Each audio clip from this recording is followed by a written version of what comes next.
Price God. கர்த்தராக இயேசு கிறிஸ்துவின் நாமத்தில் நண்பின் வாழ்த்துக்கள். இந்த காலவேளை இந்த சண்டே கர்த்தர் உங்களை அளவில்லாமல் ஆசீர்வதிப்பாராக. தேவன் மிகவும் நல்லவர், மிகவும் எல்லாவற்றிலும் உயர்ந்த தேவனாக இருக்கிறார். ஆமென்.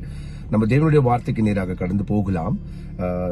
சங்கீதம் 91:10 சொல்லுது, ஆகையால் பொல்லாப்பு உனக்கு நேரிடாது, வாதை உன் கூடாரத்தை அணுகாது என்று சொல்லி. நண்பு பிள்ளைகளே, எந்த பொல்லாப்பும் இந்த நாள்ல உனக்கு நேரிடாது, நீ பயப்படாத. கர்த்தர் பெரிய காரியங்களை செய்வார். ரொம்ப வறுமை வாதையாக இருக்கிறியா, நிச்சயமா இன்றைக்கு இந்த வாதையை கர்த்தர் எடுத்து போடுவார், அந்த வறுமைகளை எடுத்து போடுவார்.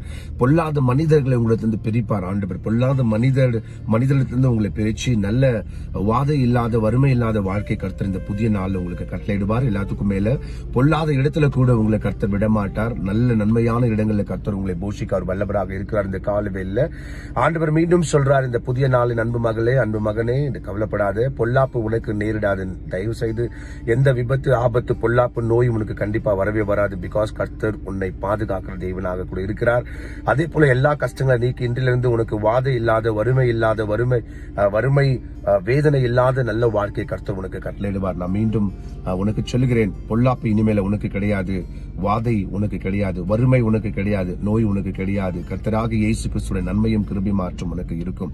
நம்ம ஜெபிக்கலாம். பரலோக பிதாவே, இந்த நல்ல நாள்ல அன்பு ரட்சகராக இயேசு கிறிஸ்துவை அருமையான தெய்வ வார்த்தை கொடுத்ததுக்காக நன்றி. நாம மகிமைப்படட்டும். இயேசுவின் நாமத்தில் ஜெபிக்கிறேன் பிதாவே, ஆமென். என் ஆத்துமாவே கர்த்தரை ஸ்தோத்திரி, என் முழு உள்ளமே பரிசுத்த நாமத்தை ஸ்தோத்திரி. என் ஆத்துமாவே கர்த்தரை ஸ்தோத்திரி, கர்த்தர் செய்த சகல உபகாரங்களில் வாழ்நாள் முழுவதும் மறவாமல் இருப்பாயாக. நண்பு பிள்ளைகளே, நோவழி இந்த புதிய நாள்ல பொல்லாப்பு இல்ல, வறுமை இல்ல, வாதை இல்ல. கர்த்தர் உங்களோடு கூட இருந்து பெரிய அதிசயங்களை செய்வார். மீண்டும் நாளைக்கு சந்திக்கலாம். அதுவரைக்கும் கர்த்தர் உங்களோடு கூட இருப்பாராக. ஆமென்.